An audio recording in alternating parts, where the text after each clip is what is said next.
ಈ ಒಂದು ಉದ್ಯೋಗ ಖಾತ್ರಿ ಯೋಜನೆನ ಬರೀ ಮಹಾತ್ಮ ಗಾಂಧೀಜಿ ಹೆಸರು ಬದಲಾವಣೆ ಮಾಡ್ತಾ ಇಲ್ಲ, ರಾಮನ ಹೆಸರನ್ನ ಜಪ ಮಾಡಲಿಕ್ಕೆ ಒಂದು ಜಾತಿಯ ಧರ್ಮದ ಸಂಕೋಲೆಯನ್ನು ಬಿತ್ತಲಿಕ್ಕೆ ಹೊರಟಿರ್ತಕ್ಕಂಥದ್ದು ಏನಿದೆ ಇದು ಸರಿಯಾದಂಥದ್ದಲ್ಲ. ಈ ಕಾಯ್ದೆಯನ್ನ ಕತ್ತು ಕುಯ್ಯುವಂತ ಕೆಲಸವನ್ನ ಕೇಂದ್ರದ ಒಕ್ಕೂಟ ಸರ್ಕಾರ ಮಾಡ್ತಾ ಇದೆ. ಗ್ರಾಮೀಣ ಭಾಗದ ಒಂದು ದಲಿತ ಬಡ ಕೂಲಿಕಾರರ ಜನರ ಬದುಕಿಗೆ ಹೊತ್ತು ಕೊಳ್ಳಿ ಇಡುವಂತ ಕೆಲಸವನ್ನ ಕೇಂದ್ರ ಸರ್ಕಾರ ಮಾಡ್ತಾ ಇದೆ. ಬಿಜೆಪಿ ಬೆಂಬಲಿತ ಬಿಜೆಪಿ ಬಣ್ಣದ ಮತ್ತು ಶ್ರೀಮಂತ ರೈತರ ಕಾರ್ಪೊರೇಟ್ ಕಂಪನಿಗಳ ಕೋಮು ಬಣ್ಣದ ವಾಸನೆಯಲ್ಲಿ ಇವರು ಈ ಯೋಜನೆಯನ್ನು ತಂದಿದ್ದಾರೆ. ಇದನ್ನು ಸಂಪೂರ್ಣವಾಗಿ ವಿರೋಧಿಸಬೇಕು ಅಂತ ಹೇಳಿ ನಮ್ಮ ಈ ಒಕ್ಕೂಟ ಇವತ್ತು ತೀರ್ಮಾನ ಮಾಡಿದೆ. ಮಹಾತ್ಮ ಗಾಂಧಿ ರಾಷ್ಟ್ರೀಯ ಗ್ರಾಮೀಣ ಉದ್ಯೋಗ ಖಾತ್ರಿ ಕಾಯ್ದೆ ಬಂದಿರತಕ್ಕಂಥದ್ದೇ ಕೂಲಿಗಾಗಿ. ಗ್ರಾಮೀಣ ಭಾಗದ ಬಡ ಕೂಲಿಕಾರರು, ದಲಿತರು ಮತ್ತು ಹಿಂದುಳಿದಂಥ ವರ್ಗದವ್ರಿಗೆ ಬದುಕುವಂಥ ಭರವಸೆ ಕೊಟ್ಟಂಥದ್ದು, ಒಂದು ಘನತೆಯ ಬದುಕನ್ನು ಕೊಟ್ಟಂಥದ್ದು ಮಹಾತ್ಮ ಗಾಂಧಿ ರಾಷ್ಟ್ರೀಯ ಗ್ರಾಮೀಣ ಉದ್ಯೋಗ ಖಾತ್ರಿ. ಈ ಕಾಯ್ದೆಯನ್ನು ಕತ್ತು ಕುಯ್ಯುವಂಥ ಕೆಲಸವನ್ನು ಕೇಂದ್ರದ ಒಕ್ಕೂಟ ಸರ್ಕಾರ ಮಾಡ್ತಾ ಇದೆ. ಯಾಕೆ ಅಂತೇಳಿದ್ರೆ ಕಳೆದ 10 ವರ್ಷಗಳಲ್ಲಿ ಏನು ಮೆಟೀರಿಯಲ್ ಕಾಸ್ಟನ್ನು 10 ರೂಪಾಯಿನ ಪ್ರತಿಯೊಬ್ಬರಿಗೂ ಕೊಡ್ತಾಯಿದ್ರು. 10 ರೂಪಾಯಿ ಪ್ರತಿದಿನ 10 ರೂಪಾಯಿ ಕೊಡ್ತಾ ಅದನ್ನು ನಿಲ್ಲಿಸಿದ್ದಾರೆ. ಜೊತೆಗೆ ಈಗ ಆಧಾರ್ ಕಾರ್ಡ್ ಲಿಂಕ್ ಮಾಡಬೇಕು ಅಂತ ಬಂತು, ಮತ್ತು ಆನ್ಲೈನ್ ಮುಖಾಂತರ ಹಾಜರಾತಿ ಹಾಕಬೇಕು ಅಂತ ಬಂತು, ಮತ್ತು ಈಗ ಫೋಟೋನ ನೇರವಾಗಿ ಫೋಟೋ ತೆಗಿಬೇಕು, ಕಣ್ಣು ಮುಖಾಂತರ ಫೋಟೋ ತೆಗಿಬೇಕು ಅಂತ 108 ಕಾನೂನುಗಳನ್ನು ಒಳಗಡೆ ತಂದು ನರೇಗಾವನ್ನು ಹಂತ ಹಂತವಾಗಿ ನಾಶ ಮಾಡಲಿಕ್ಕೆ ಕೇಂದ್ರ ಸರ್ಕಾರ ಹೊರಟಿದೆ.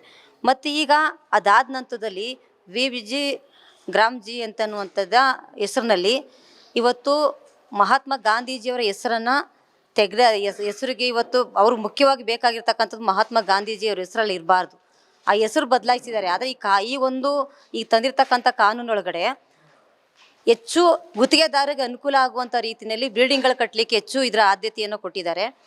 ಮತ್ತು ಇದು ಭ್ರಷ್ಟಾಚಾರ ಮಾಡಲಿಕ್ಕೆ ಇನ್ನಷ್ಟು ಆದ್ಯತೆಯನ್ನು ಇದರೊಳಗಡೆ ಕೊಟ್ಟಿದ್ದಾರೆ. ಮತ್ತು ಭ್ರಷ್ಟಾಚಾರ ಮಾಡಲಿಕ್ಕೆ ತಡೆಗಟ್ಟಲಿಕ್ಕೆ ಹೆಸರನ್ನ ಬದಲಾವಣೆ ಮಾಡೋದು ಅಂತ ಮಾತುಗಳನ್ನ ಹೇಳ್ತಾ ಇದ್ದಾರೆ. ಭ್ರಷ್ಟಾಚಾರ ಮಾಡ್ತಾ ಇರ್ತಕ್ಕಂಥವ್ರು ಯಾರು? ಭ್ರಷ್ಟಾಚಾರ ಮಾಡ್ತಾ ಇರ್ತಕ್ಕಂಥವ್ರು ಇವರ ಅಧಿಕಾರಿಗಳು ಭ್ರಷ್ಟಾಚಾರ ಮಾಡ್ತಾ ಇದ್ದಾರೆ.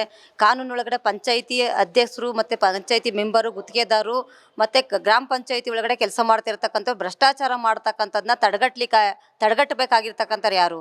ತಡೆಗಟ್ಟಬೇಕಾಗಿರ್ತಕ್ಕಂಥ ಆಡಳಿತ ಅಧಿಕಾರ ನಡೆಸಿರ್ತಕ್ಕಂಥ ರಾಜ್ಯ ಮತ್ತು ಕೇಂದ್ರ ಸರ್ಕಾರ ಭ್ರಷ್ಟಾಚಾರವನ್ನು ತಡೆಗಟ್ಟಲಿಕ್ಕೆ ಏನು ಬೇಕೋ ಕಾನೂನು ರೀತಿಯಾದ ಕ್ರಮ ತಗೊಂಡು ಅವ್ರ ಮೇಲೆ ಸಸ್ಪೆಂಡ್ ಮಾಡಿ ಕಾನೂನು ಕ್ರಮ ತಗೊಳ್ಳಿಕ್ಕೆ ಆಗಬೇಕಾಯಿತು. ಆದರೆ ಆ ಕಾನೂನು ಕ್ರಮ ತಗೊಂಡಿಲ್ಲ.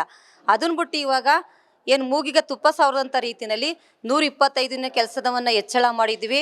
ಮತ್ತು 60 ದಿನ ಕೃಷಿನಲ್ಲಿ ಕೆಲಸ ಮಾಡ್ತಕ್ಕಂಥವ್ರಿಗೆ ಆದ್ಯತೆ ಕೊಟ್ಟಿದ್ದೀವಿ. ಆ ತಿಂಗಳಲ್ಲಿ ಕೆಲಸವನ್ನು ಕೊಡಬಾರ್ದು ಅಂತೇಳಿ ಗ್ರಾಮೀಣ ಭಾಗದ ಒಂದು ದಲಿತ ಬಡ ಕೂಲಿಕಾರರ ಜನರ ಬದುಕಿಗೆ ಹೊತ್ತು ಕೊಳ್ಳಿ ಇಡುವಂಥ ಕೆಲಸವನ್ನು ಕೇಂದ್ರ ಸರ್ಕಾರ ಮಾಡ್ತಾ ಇದೆ. ಯಾಕೆ ಅಂತೇಳಿದ್ರೆ ಅದರೊಳಗಡೆ ಈಗ ಸಾಕಷ್ಟು ಜನ ಹೆಣ್ಮಕ್ಳುಗಳು ಕೃಷಿ ಕೆಲಸ ಮಾಡ್ಲಿಕ್ಕೆ ಬರ್ದಾನೆ ಇರ್ತಕ್ಕಂಥವ್ರು ಇದ್ದಾರೆ. ಮತ್ತು ವೃದ್ಧರಿದ್ದಾರೆ. ವೃದ್ಧರಿಗೆ 60 ವರ್ಷದ ಮೇಲ್ಪಟ್ಟವರು ಅವರು ಕೃಷಿ ಕೆಲಸ ಮಾಡ್ಲಿಕ್ಕೆ ಆಗಲ್ಲ, ಅಂಗವಿಕಲರಿದ್ದಾರೆ. ಮತ್ತು ಜೊತೆಗೆ ಆ ಬುದ್ಧಿಮಾಂದ್ಯತೆ ಇರ್ತಕ್ಕಂಥವ್ರು ಇದ್ದಾರೆ. ಅವ್ರಿಗೆ 50% ಕೆಲಸ ಮಾಡಬೇಕು ಅನ್ನುವಂಥದ್ದು ಈ ನರೇಗಾದೊಳಗಡೆ ಇದೆ. ಆದರೆ ಆ ನರೇಗಾದೊಳಗಡೆ ಇದ್ರೂ ಈಗ ಎಷ್ಟು ಸರಾಸರಿ ಕೊಟ್ಟಿರ್ತಕ್ಕಂಥದ್ದು ಸರ್ಕಾರಗಳೆಷ್ಟು? ಇಡೀ ವರ್ಷದಲ್ಲಿ 4-5 ವರ್ಷಗಳಲ್ಲಿ ನೋಡಿದ್ರೆ ಸುಮಾರು 45ರಿಂದ 50 ದಿನಗಳ ಕಾಲ 50 ದಿನ ಮಾತ್ರ ಸರಾಸರಿ 100ಕ್ಕೆ ಕೆಲಸ ಕೊಟ್ಟಿರ್ತಕ್ಕಂಥದ್ದು. ಅದರಿಂದ ಆಚೆ ಕೆಲಸ ಕೊಡಲಿಕ್ಕೆ ಸಾಕಷ್ಟು ಬಾರಿ ಗ್ರಾಮ ಪಂಚಾಯಿತಿಗಳಿಗೆ ಅರ್ಜಿ ಹಾಕ್ತಾ ಇದ್ದೀವಿ. ಮತ್ತು ನಿರುದ್ಯೋಗ ಭತ್ಯೆಗೆ ಅರ್ಜಿ ಹಾಕಿದ್ರು ಕೇಂದ್ರ ಸರ್ಕಾರ ನಿರುದ್ಯೋಗ ಭತ್ಯೆ ಕೊಡ್ತಾ ಇಲ್ಲ. ಮತ್ತು ಮೆಟೀರಿಯಲ್ ಕಾಸ್ಟ್ಗಳನ್ನು ಕನಿಷ್ಠ 2 ವರ್ಷ ಆದ್ರೂ ಮೆಟೀರಿಯಲ್ ಕಾಸ್ಟ್ಗಳನ್ನು ಹಣವನ್ನು ಬಿಡುಗಡೆ ಮಾಡದಿರ್ತಕ್ಕಂಥದ್ದು ನಾವು ನೋಡ್ತಾ ಇದ್ದೀವಿ. ಇಂತಹ ಸಂದರ್ಭದಲ್ಲಿ ಇವತ್ತು ಮಹಾತ್ಮ ಗಾಂಧಿ ರಾಷ್ಟ್ರೀಯ ಗ್ರಾಮೀಣ ಉದ್ಯೋಗ ಖಾತ್ರಿ ಏನಿದೆಯೋ ಆ ಹೆಸರು ಮುಂದುವರಿಲಿಕ್ಕೆ ಸಾಧ್ಯ ಆಗಬೇಕು. ಮತ್ತು 200 ದಿನಗಳ ಕೆಲಸ ಕೊಡಬೇಕು, 600 ರೂಪಾಯಿ ಕೂಲಿ ಹಣ ಕೊಡಬೇಕು ಅನ್ನುವಂಥದ್ದನ್ನು ಅಲ್ಲಿ ತನಕ ನಾವೆಲ್ಲರೂ ದೊಡ್ಡ ಮಟ್ಟದ ಹೋರಾಟಗಳನ್ನು ನಡೆಸ್ತಾ ಬಂದಿದ್ವಿ. ಮತ್ತು ಇದೇನು ನಮಗೂ ಕೇಂದ್ರ ಸರ್ಕಾರ ನಮಗೆ ಭಿಕ್ಷೆ ಕೊಡ್ತಾ ಇಲ್ಲ. ಯಾಕೆ ಅಂತೇಳಿದ್ರೆ ನಮ್ಮ ದುಡಿಯುವ ಕೈಗಳಿಗೆ ಕೆಲಸ ಕೊಡಬೇಕು, ನಿರುದ್ಯೋಗವನ್ನು ಹೋಗ್ಲಾಡಿಸ್ಬೇಕಾಗಿರ್ತಕ್ಕಂಥದ್ದು ಮತ್ತು ಕೇಂದ್ರ ಮತ್ತು ರಾಜ್ಯ ಸರ್ಕಾರದ ಕರ್ತವ್ಯ. ಆದರೆ ಎಡಪಕ್ಷಗಳ ಹೋರಾಟದ ಫಲವಾಗಿ ಬಂದಂಥ ಈ ಮನ್ರೇಗಾವನ್ನು ಅವತ್ತು ಸುಮಾರು ಎಡಪಕ್ಷಗಳು 58 ಜನ MP ಗಳಿದ್ದಂಥ ಸಂದರ್ಭದಲ್ಲಿ UP1 ಸರ್ಕಾರ ಇದ್ದಾಗ ಏನು ಕಾಂಗ್ರೆಸ್ ಸರ್ಕಾರಕ್ಕೆ ಸಪೋರ್ಟ್ ಮಾಡಬೇಕು ಅಂತಂದಾಗ ಗ್ರಾಮೀಣ ಭಾಗದಲ್ಲಿರ್ತಕ್ಕಂಥ ಜನರು ನಗರ ಪ್ರದೇಶಗಳಿಗೆ ವಲಸೆ ಹೋಗೋದನ್ನು ತಡೆಗಟ್ಟಬೇಕು ಅಂತೇಳಿದ್ರೆ ಕನಿಷ್ಠ 1 ವರ್ಷದಲ್ಲಿ 100 ದಿನ ಒಂದು ಗ್ಯಾರಂಟಿ ಕೆಲಸವನ್ನು ಕೊಡಬೇಕು ಅನ್ನುವಂಥದ್ದನ್ನ ಡಿಮ್ಯಾಂಡ್ ಇಟ್ಟಿರೋ ಆಧಾರದ ಮೇಲೆ ಇವತ್ತು ಹೋರಾಟದ ಫಲದಿಂದ ಬಂದಂಥ ಈ ಉದ್ಯೋಗ ಖಾತ್ರಿ ಕಾಯ್ದೆಯನ್ನು ಇವತ್ತು ಮುಗಿಸುವಂಥ ಕೆಲಸವನ್ನು ಕೇಂದ್ರ ಸರ್ಕಾರ ಮಾಡ್ತಾ ಇದೆ. ಇದನ್ನು ಯಾವುದೇ ಕಾರಣಕ್ಕೂ ನಾವು ಒಪ್ಪಲ್ಲ. ಮತ್ತು ಹಿಂದೆ ಏನಿತ್ತು ಮಹಾತ್ಮ ಗಾಂಧಿ ರಾಷ್ಟ್ರೀಯ ಗ್ರಾಮೀಣ ಉದ್ಯೋಗ ಖಾತ್ರಿ ಏನಿತ್ತು ಅದನ್ನು ಮುಂದುವರಿಬೇಕು. ಈಗ ಹೊಸ್ದಾಗಿ ತಂದಿರ್ತಕ್ಕಂಥ ರಾಮ್ಜಿ ಏನೋ ಹೆಸರು ತಂದಿದೆಯೋ ಇದನ್ನು ವಾಪಸ್ ಪಡಿಬೇಕು. ಮತ್ತು ಗುತ್ತಿಗೆದಾರರಿಗೆ ಮತ್ತು ಭ್ರಷ್ಟಾಚಾರ ಮಾಡ್ತಕ್ಕಂಥವ್ರಿಗೆ ಕಟ್ಟಡಗಳಿಗೆ ಹೆಚ್ಚು ಆದ್ಯತೆ ಕೊಟ್ಟು ಇವತ್ತು ನಿಜವಾದ ಮಣ್ಣಿನಲ್ಲಿ ಕೆಲಸ ಮಾಡ್ತಕ್ಕಂಥದ್ದನ್ನು ತೆಗೆದು ಇವತ್ತು ಸಿಮೆಂಟ್ನಲ್ಲಿ ಕೆಲಸ ಮಾಡುವಂಥ ಕೆಲಸಕ್ಕೆ ಇವತ್ತು ಕೇಂದ್ರ ಸರ್ಕಾರ ಇವತ್ತು ಕಾರ್ಪೊರೇಟ್ ಕುಳಗಳಿಗೆ ರಸ್ತೆ ಅಭಿವೃದ್ಧಿ ಕೆಲಸ ಕೊಟ್ಟಿದ್ದಾರೆ. ಮತ್ತು ಅದ್ರ ಜೊತೆಗೆ ಹೆಚ್ಚೆಚ್ಚು ಕಟ್ಟಡ ಕಟ್ಟಲಿಕ್ಕೆ ಇವತ್ತು ಇದರೊಳಗಡೆ ಆದ್ಯತೆ ಕೊಟ್ಟಿರ್ತಕ್ಕಂಥದ್ದು ನೋಡಿದ್ರೆ ಇವತ್ತು ರೈತರಿಗೆ, ಕೃಷಿ ಕೂಲಿಕಾರರಿಗೆ, ಬಡ ಜನರಿಗೆ, ಗ್ರಾಮೀಣ ಭಾಗದ ಬಡ ಜನರಿಗೆ ಇವತ್ತು ದೊಡ್ಡ ರೀತಿಯಾದಂಥ ನಷ್ಟವನ್ನು ಉಂಟು ಮಾಡ್ತದೆ ಈ ಒಂದು ಕಾಯ್ದೆ ಅನ್ನುವಂಥದ್ದನ್ನ ಈ ಮುಖಾಂತರ ಹೇಳ್ತಾ ಇದ್ದೀವಿ.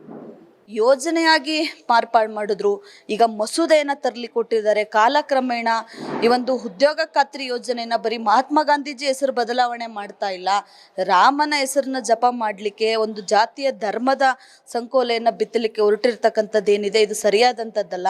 ಮಹಾತ್ಮ ಗಾಂಧೀಜಿಯವರಿಗೆ ಒಂದು ಸ್ವತಂತ್ರ ತಂದುಕೊಟ್ಟಿರ್ತಕ್ಕಂಥ ಇತಿಹಾಸ ಇದೆ. ಹುಟ್ಟೋ ಮಕ್ಕಳಿಂದ ಗಾಂಧೀಜಿ ಹೆಸರನ್ನ ಹೇಳ್ತಾರೆ. ಆದರೆ ಈ VBG ರಾಮ್ಜಿ ಅನ್ನುವಂಥದ್ದು ನಮಗೇನೆ ಉಚ್ಚರಿಸ್ಲಿಕ್ಕೆ ಆಗ್ತಾ ಇಲ್ಲ. ಹಂಗಾಗಿ ಇದರ ಹಿನ್ನೆಲೆ ಏನಪ್ಪ ಅಂತ ಹೇಳಿದ್ರೆ, ಒಂದು ಈ ಉದ್ಯೋಗವನ್ನು ಕಸಿದುಕೊಳ್ಬೇಕು.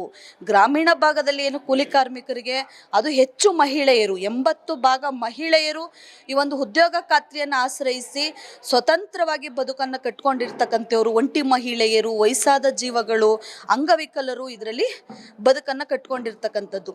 VBG ರಾಮ್ಜಿ ತಂದಿರ್ತಕ್ಕಂಥ ಉದ್ದೇಶ ಏನು ಅಂದರೆ, ಒಂದು ಭ್ರಷ್ಟಾಚಾರ ನಡೀತಾ ಇದೆ ಅನ್ನೋ ಹೆಸರಿನಲ್ಲಿ, ಮತ್ತು ಕೃಷಿ ಒಳಗಡೆ ಕೃಷಿಗೆ ತೊಂದರೆ ಆಗುತ್ತೆ ಅನ್ನುವಂಥ ನಿಟ್ಟಿನಲ್ಲಿ ವರ್ಷದಲ್ಲಿ 60 ದಿನ ನಾನು ಕೆಲಸವನ್ನು ಕಡಿತವನ್ನು ಮಾಡ್ತೇನೆ, ಮತ್ತು 125 ದಿನಗಳನ್ನು ಹೆಚ್ಚಿಗೆ ತರ್ತಾ ಇದ್ದೇನೆ ಅಂತೇಳಿ ಜನರಿಗೆ ಮೋಸವನ್ನು ಮಾಡಲಿಕ್ಕೆ ಹೊರಟಿದ್ದಾರೆ.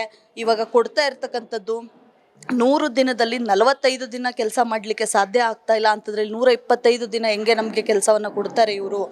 ಇದರಲ್ಲಿ ಮತ್ತೆ ಡಿಜಿಟಲೀಕರಣವನ್ನು ಮಾಡ್ತಾ ಇದ್ದಾರೆ. ಹಳ್ಳಿನಲ್ಲಿ ಕೆಲಸ ಮಾಡ್ತಕ್ಕಂಥ ನಿರುದ್ಯೋಗ ಮತ್ತು ಅವಿದ್ಯಾವಂತರು, ವಯಸ್ಸಾದವರು ಕೆಲಸ ಮಾಡ್ತಾರೆ, ವಿದ್ಯೆನೇ ಇಲ್ಲ, ಆ ಥರದವರು ಅಟೆಂಡೆನ್ಸ್ನ ಯಾವ ರೀತಿ ಹಾಕ್ತಾರೆ.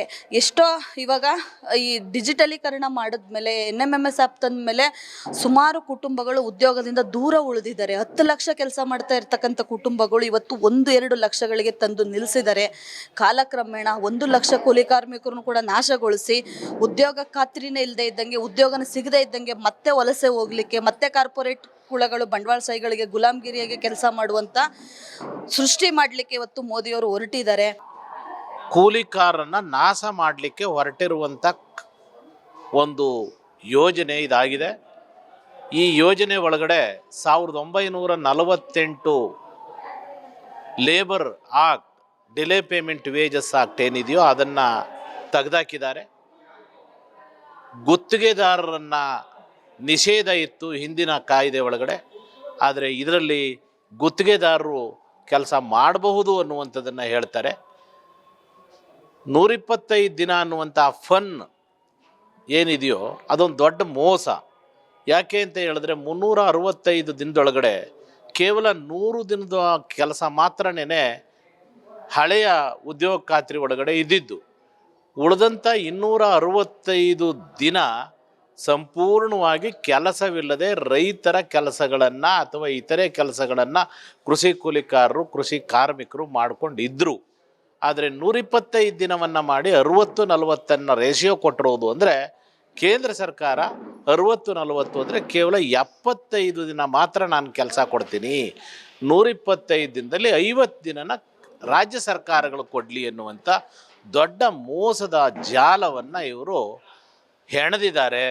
ಇದು ಸಂಪೂರ್ಣವಾಗಿ ಕೂಲಿಕಾರರ ವಿರೋಧಿಯಾದಂಥ, ಕಾರ್ಮಿಕರ ವಿರೋಧಿಯಾದಂಥ, ಬಡ ರೈತರ ವಿರೋಧಿಯಾದಂಥ ಯೋಜನೆಯಾಗಿದೆಯೇ ಹೊರತು BJP ಬೆಂಬಲಿತ BJP ಬಣ್ಣದ ಮತ್ತು ಶ್ರೀಮಂತ ರೈತರ ಕಾರ್ಪೊರೇಟ್ ಕಂಪನಿಗಳ ಕೋಮು ಬಣ್ಣದ ವಾಸನೆಯಲ್ಲಿ ಇವರು ಈ ಯೋಜನೆಯನ್ನು ತಂದಿದ್ದಾರೆ. ಇದನ್ನು ಸಂಪೂರ್ಣವಾಗಿ ವಿರೋಧಿಸಬೇಕು ಅಂತ ಹೇಳಿ ನಮ್ಮ ಈ ಒಕ್ಕೂಟ ಇವತ್ತು ತೀರ್ಮಾನ ಮಾಡಿದೆ.